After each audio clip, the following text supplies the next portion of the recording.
Best job ever. Joel Patterson and John Mack gave me that idea. I worked for them for a period of time, and Joel shared with me that his ideal best job ever was when his people were engaged and happy. Or, the way he put it, when they, at the end of their life, were going to say, working at the vested is the best job ever. I love the title. So today, we're talking to Shaunna Black, president of Shaunna Black and Associates. Shaunna, welcome this morning. Thank you. I'm so excited to be here. I know. Shaunna and I have been friends for a while. We tried to count this up the other day, and it was too many years, I guess, to actually add up. But it's been a rich friendship. Yes, it has been. So I want to thank you for that, and thank you for being here. Yeah, I'm excited you asked me. Oh, I'm excited too. So let's start out with what some of your first were as women, as a woman, because you have so many firsts. We talked about this, setting this up, and we realized there's so many we can't list them all. It would take the whole 30 minutes. Right. What are your favorites to say about yourself? If you say, I am the first woman to do this. Well, I probably should let the audience know that I'm a mechanical engineer and I grew up in technology. So I was in the companies I worked for, I was the first woman in every job I had. Some really fun things is I was the first, I'm on record as the first pregnant mechanical engineer at Kansas State and New Mexico State. I started at Kansas State, then I finished at New Mexico State. And one of the things I'm really proud of is I was the founding member of the first employee network group in Texas Instruments. So I'm really proud of that as well. Good for you. You're an outstanding role model. One reason I wanted to have you here is so that you could tell the audience about your best job ever. So tell us what it was.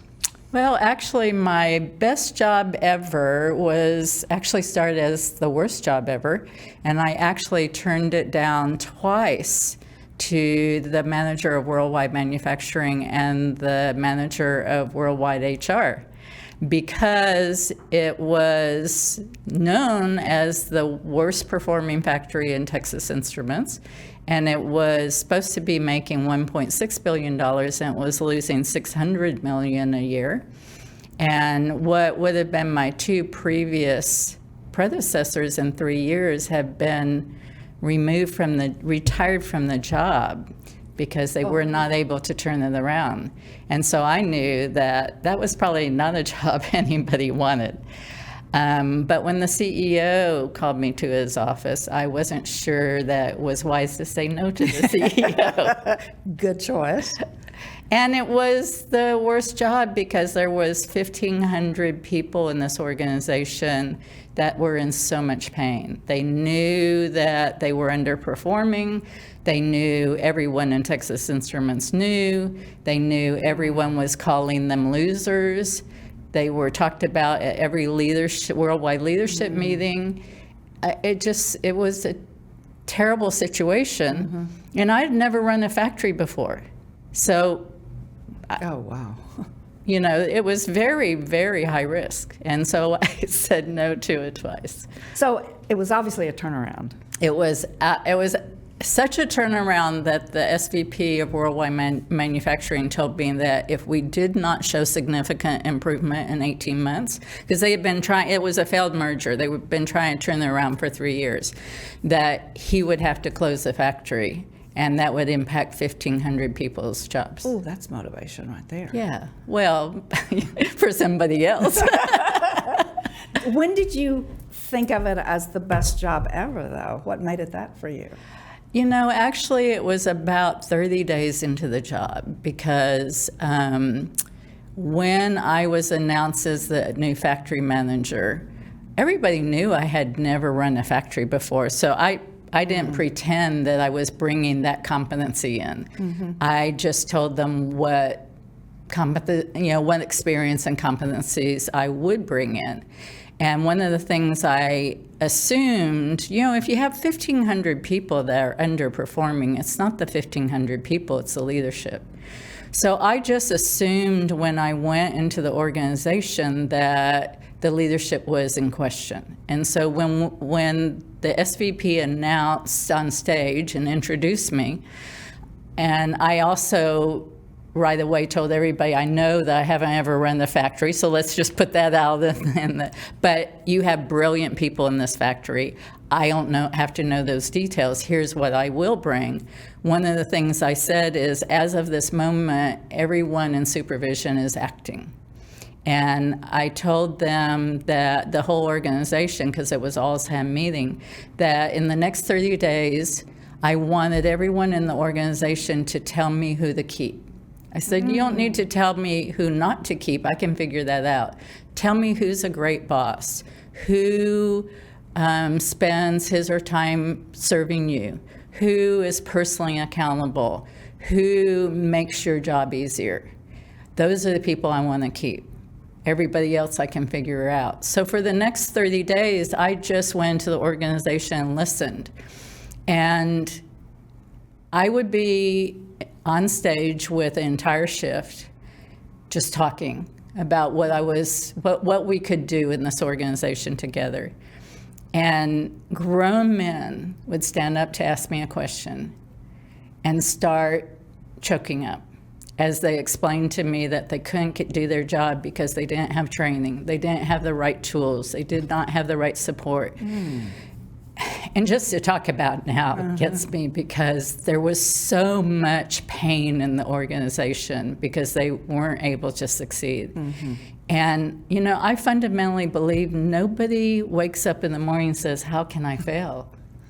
And so if they are failing, there's things in their way, even in the system or even within them. And their pain and their desire to do a wonderful job just got me. And I thought if we worked together, we could turn it around.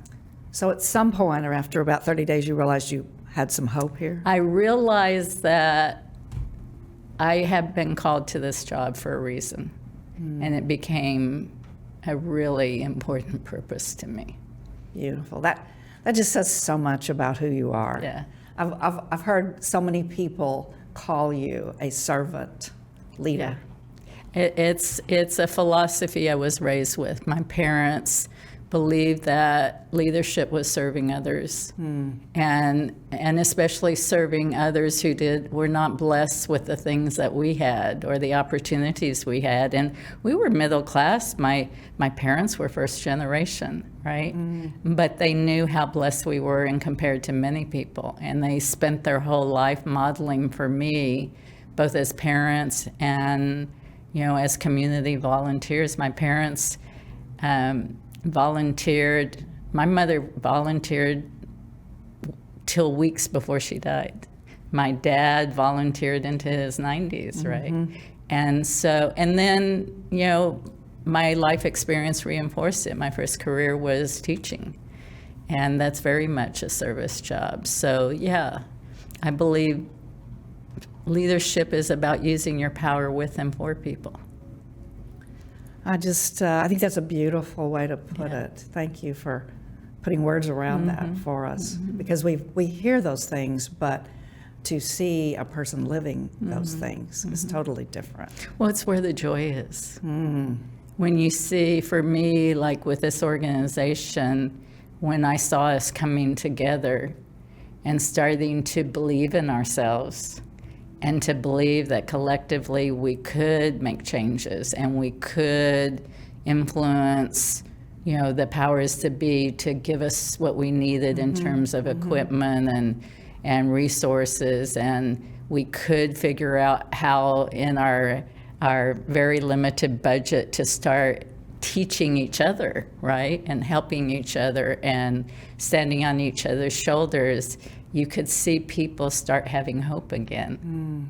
And within 3 years, we had moved that organization not to the top quartile, but we moved it to middle of the organizations worldwide. A big leap. Yeah, and I like to, one of the things I'm proud of is a lot of the supervisors and managers that people said, keep him or her, are now officers of the company running global operations. Beautiful. Because they're beautiful human beings that believe in serving others. You left quite a legacy. Well, yes, and I just help identify those people who naturally led that way, and I was able to put them in positions of leadership. I know that you've, to me, since I've known you, you've exhibited leadership to the T. When in your life did you know, I'm a leader? Well, I think the first time I remember thinking that was at 7. And I was the oldest of 5 kids, so just by birth order, I had a leadership role. But we had moved into a new city. We moved a lot. My dad worked for oil companies, and we had moved into a new town. And there were a lot, usually the whole neighborhood came to us because we have the 5 kids, right? So it's sort of instant glue. But there were a lot of kids in this neighborhood. And I remember that I loved sort of gathering them around, and, we would turn garages into Broadway shows, and we would decorate our bicycles and our trikes and have, parades along the sidewalks, and all the mothers, of course it was mothers those days who stayed home, would come out and watch us. And I just realized that the kids in the neighborhood would follow my ideas. And I found it was fun to have people say, yeah, that's a great idea. It supported my creativity because we came up with all sorts of crazy ideas. And I learned the power of influence, how that feels to have people say, yeah, I'll do it with you. And I think that, I don't think I called it leadership, of course, at 7. Yeah. But I knew I loved feeling that way.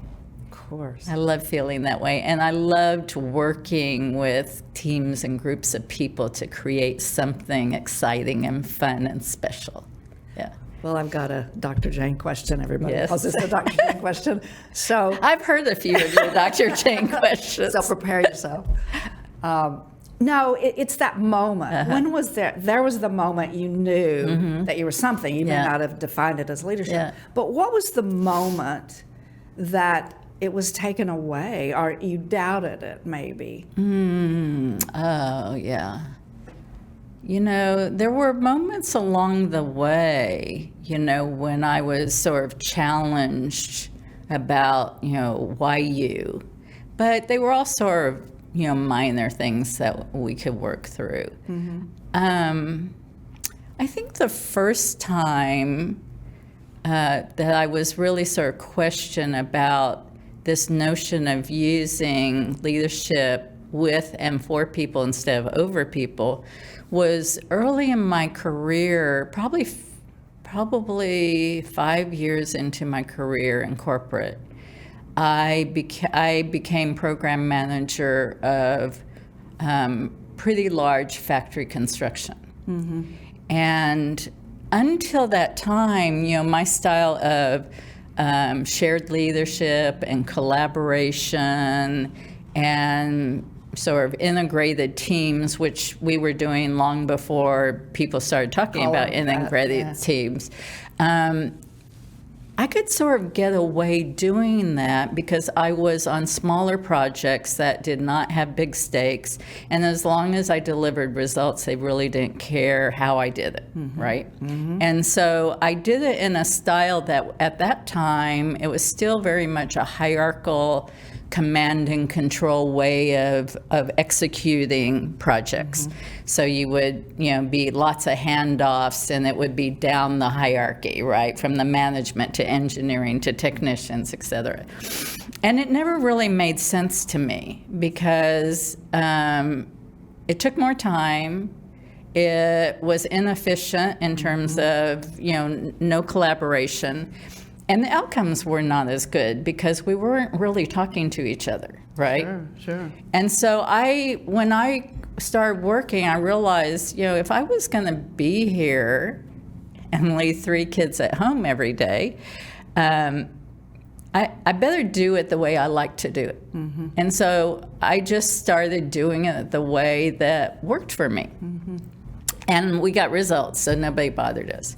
When I stepped into a much more multi-million-dollar high visibility platform, there was a question about, would this really work, right? And fortunately, I had a manager at that time who was a retired Air Force colonel named Jim, who had brought me into his group because he did believe in my style of leadership, and he wanted more of it.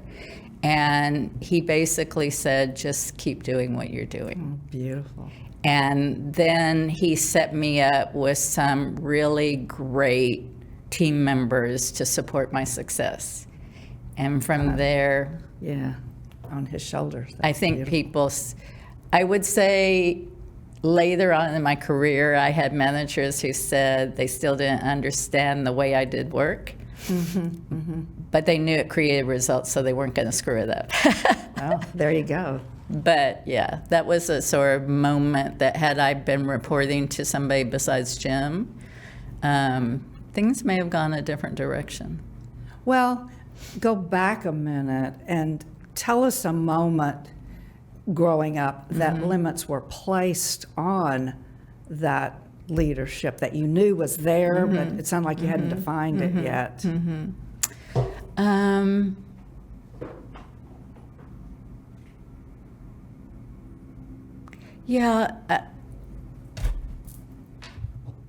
Early in elementary, we were moved.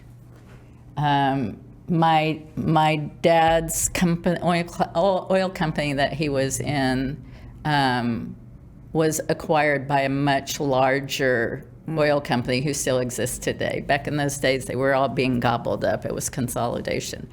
And he was very unhappy about this acquisition because he had loved the company he was working with. And we were living in Manhattan Beach, California, and our family was moved to to Texas. And my mother had been 5 blocks from the beach in California. She loved it. And had you. Yes, exactly. And so our entire family was not happy about it. Especially my parents were not happy about it. And so we moved to a new town in Texas, and I was sort of thrust into a new elementary school. And with a teacher who wasn't really happy teaching. Got it. That's there. Yes. Sometimes. And not a lot of support from my parents because my mom on top, yeah, they were in a bad place. And I was the oldest, and there were 4 others, and they had plenty to take care of. Sure. And I just remember feeling lost, sort of feeling abandoned and not feeling welcomed in this classroom. And 2nd grade, is that what you said? yeah, it was the same about the same time, right? That I was describing this other experience at home, but my school experience was a completely different thing. And I just, in that process for a while, lost my personal power, and lost my confidence, and lost my belief in my limitless. It was a huge change. We're all born with that. Yeah, And then, yeah. Usually something happens Yeah. that Yeah. nobody means to happen, but it happens from our viewpoint where we see ourselves as, I see, I'm not good at that. Right. I can't do that Right. at some point. Yeah. Yeah. And I think there was something about moving to that school and this particular teacher and feeling that way among new kids that I just found myself shrinking. Yes. Oh, Right. that's such a typical thing for Yeah. moving into Yeah. a new school Yeah. district, of course. And, eventually I found my feet and found my way, and my parents found their way, and we lived there 4 years, and, it was marvelous. But sometimes that, as an adult, when I get stressed, that feeling can still grab me. Oh, And I have to pay attention to where the that's way it coming works. from, right? Absolutely. Yeah. How does it still impact leadership for you? I think when I get intimidated about something, it can grab those old feelings, right? good And way I to put it. I have to really pay attention. Like if I'm leaping out for something, I'm expanding something in my life. Sometimes that can sneak up and grab me. I think some people call that a real common name for that is imposter syndrome. It doesn't feel as much as imposter syndrome as they talk about for me. It feels like that little 7-year-old girl who wasn't good enough. And it can just grab me again. And I have to pay attention, and I have to talk to good friends, or I have to journal about it, or really sometimes I just sit down and talk to my little Shaunna and say, I know you're trying to protect me from failure, but I'm a big girl, I'm going to be okay. And there's just something about having that conversation that helps me understand, that's not who I am Turns today. it around for you, Yeah. doesn't it? But I would be surprised that any leader, no matter how famous they are, don't have these moments. Well, that's true, but I'm so proud of you because few of those leaders, I think, want to admit it, And Yeah. when you talk about it, our listeners understand because Absolutely. we've all been there with Yeah. the same happening, Yeah, yeah. And so to have you put words around that, Yeah. it's just a big help to anyone, I think. Well, I to think know. it's such a natural human experience. Oh, I have yes. 3 granddaughters under the age of 6. Jaylen's going to be 7 this April. We share the month. And she's still limitless. And I know, and she's in 1st grade, but I know she's going to have this experience. It's just human. And I so want to be there for her to say, yeah, you had this experience, but you are amazing. And you will right? And you always will be amazing. And this is not going to limit you the rest of your life, right? But on the other hand, I know for me, those happenings have made me resilient. Oh, absolutely. And, like you said, you have to, even now, you have Yeah. to keep going back Yeah. and revisiting them. And that strength that we gain from that, Absolutely. I think makes us the people we are today. Absolutely. So she will too, Yeah. I imagine. But don't you sort of have to laugh at yourself at the same time, because we're talking about back when I was 7, right? It's amazing how you think you've peeled that onion, and then something else comes along in your life and you go, oh, there she is again. Well, I think it's part of the lifelong journey, right? I think just yesterday, no, maybe it's the day before, I said this to you. I said, oh my gosh, I know better than that. Yeah, that's right. And you here did. I am again at that same place. I know. And to be surrounded with friends at that Yeah. moment, that Yeah. that was just made it so easy Yeah. to slip back into the real me. Well, I think that's when we give ourselves grace, right? Because it is our humanity. And I don't want to cover that up with people, right? I want to be authentically who I am, which is, this full thing. And as you discovered, part of being authentic, even with our shadow sides or whatever, our little Shaunnas, Conditioned self. is we open ourselves to so much love and grace, right? Yesterday, I watched you surrounded by a circle of love as you were wrestling with that. And these leaders that you referred to who aren't willing or don't feel like they can be that vulnerable miss such grace and such learning love. and love. Yeah. Yes. Well, tell me this.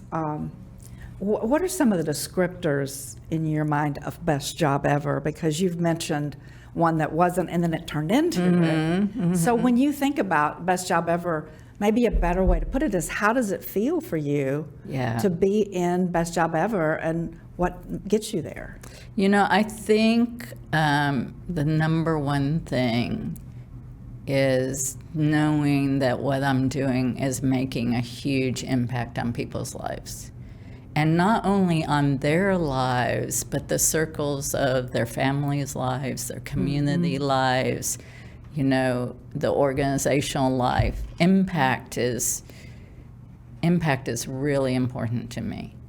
The second thing I think that is really important to me, you know, so many of these opportunities. What? I was just laughing because that's so apparent in everything you do, that we've talked about it. When we talked about doing this, we said, you know, what is it that keeps us together that makes it such a great friendship? And I said, well, we hold each other accountable.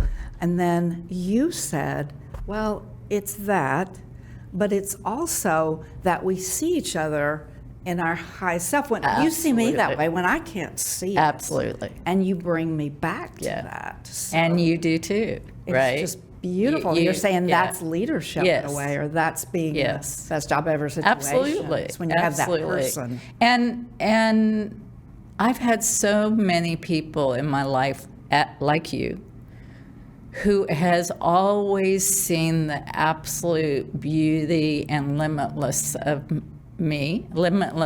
of me even when I can't. I love being that for people.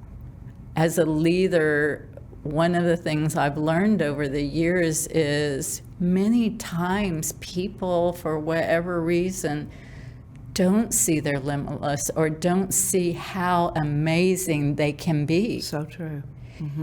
And I just see that in people, right? When things are not going well, I can see the path to extraordinary. And I really can't explain that. But I can see that not only in individuals, but for me as a leader more collectively, I can see how in the midst of a mess, I can see how we can get to greatness. And the other talent I have is I can arrange the organization in such a way that it gets me there. And the other gift I have is I know how to create a nurturing garden for people to blossom. And so I think the second thing that I love about Best Jobs is I get to use those talents in a meaningful way that impacts people's lives. And maybe the third thing is I've had so many opportunities to be thrust or tapped on my shoulder for jobs where I and almost everybody knew reporting to me knew that I didn't know 30 or 40% of the job, which is unusual. I got promoted a lot on potential. Of course, it was promoted to messes on potential. But I'm a learner. And the thrill, it's simultaneously scary as heck, but the thrill of having to figure it out with an entire team of people, I just love the creativity of not knowing, but knowing we're all smart enough together to figure it out. So it's those relationships. It keeps going back to the relationships. It's all relationship. I think leadership is all about people, in my opinion. You know, financial results and stakeholder value is an outcome. But great organizations is about how we behave together. Oh, wow. And leaders. And I think the Vested Group is a really great example I was just of that. thinking of the Vested Group because since I have had the opportunity to work with Joel and some of his team members, I think they're a wonderful example of understanding it's about the people. He and Mac both put the people first Yes. over, well, growth or money or whatever it is. Right. A lot of Because they know that's the magic. Yeah. it is, and it becomes magic. Exactly. Yes. Exactly. Well, I appreciate the vulnerability that Thank you. You have, and You- how you make it talking easy. about it. Well, I haven't asked you to do this, so I'd like to ask you to do Okay. something a little different. than what we talked about. Uh-oh. This is where it goes off the rails, people. Turn to the leader in you. It's there, and you know it always. So if you had this audience was in front of you, and someone in the audience said, I'm right in the middle of a huge mess in my organization. I'm really curious what you would say to he or she that's, first of all, vulnerable enough to say that. So look, your camera, just talk to the audience a minute, because I want them to hear you. Okay. So you've got a big mess and you don't know where to start. Exactly, that's what they've said. Okay. So what I would say first is, what are your beliefs about your people? Do you believe your people are a mess? Or do you believe your people are just in a mess and they have what it takes to get out? I think that's the most important thing. What do you believe about your people? Do you believe that all of us have limitless potential? And do you believe that you as a leader can unleash that? That's where I'd start. Thank you. Yeah, I think all of us have been there, so it's a Yeah. great message. Yeah. Thank you for being here. Oh, thank you for having me. Yes, it was fun, and I It always was learn fun. something every time I have conversations with you. It's like, oh yeah, it's like I go home to my little journal and write down a little ditty that I'm going to take away. Well, thank you, sister. Absolutely, yes. It was a joy. I knew it'd be easy. Thank you for being here, Thank you. and thank you for being here. And the message to each one of you out there listening is: best job ever, find it. And you know, Shaunna and I were talking, sometimes you don't have to move jobs. You don't have to look somewhere else. It's find what you feel in you that is a good way to be. And be that person at the job you're at right now. Again, thank you, John Mack, Joel Patterson, for giving us our time here. And we honor you. We honor what you're doing at The Vested. Thank you.